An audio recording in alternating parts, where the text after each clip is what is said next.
Just tell us what happened, Sharon, and thanks for joining us, by the way. When you first started investigating, why didn't it make it in the way that you intended to press? Well, I can't tell you why the article didn't appear as I had written it, but I can tell you what I found, which is that I went to Italy to follow up tips that I had that there was someone on the payroll for Miramax, which was then the company that was run by the Weinstein brothers, had been bought by the Walt Disney Company, and it was on the payroll, and whose essential role was to procure women for Harvey Weinstein.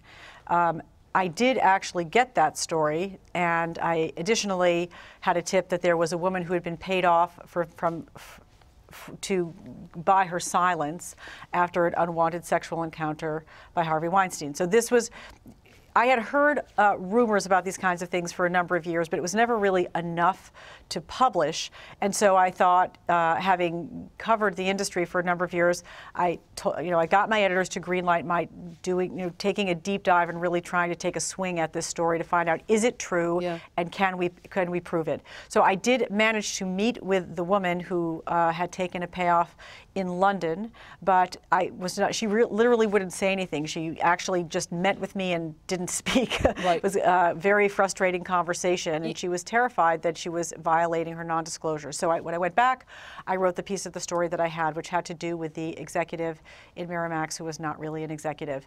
And the story that eventually appeared was about that executive, but it never mentioned anything having to do with sex or women or assignations or escorts or anything like that. Around this time you were trying to write it, you were called, am I right, by Matt Damon and by Russell Crowe. What did they say to you? I mean, that was really just Harvey's attempt to kind of beat the story back and try to convince me that the guy who I was writing about at the time, who was an obscure executive.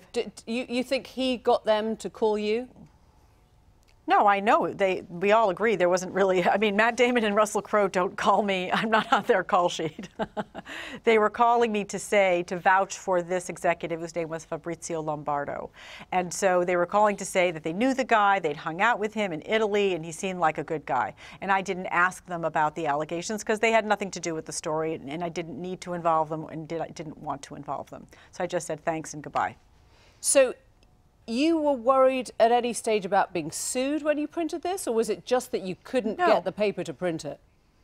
I couldn't get my editors to allow me to write the story. I think, look, clearly Harvey was at the time, and not only me, any story, any negative story that was going to be printed about him, he would go full-on aggressive.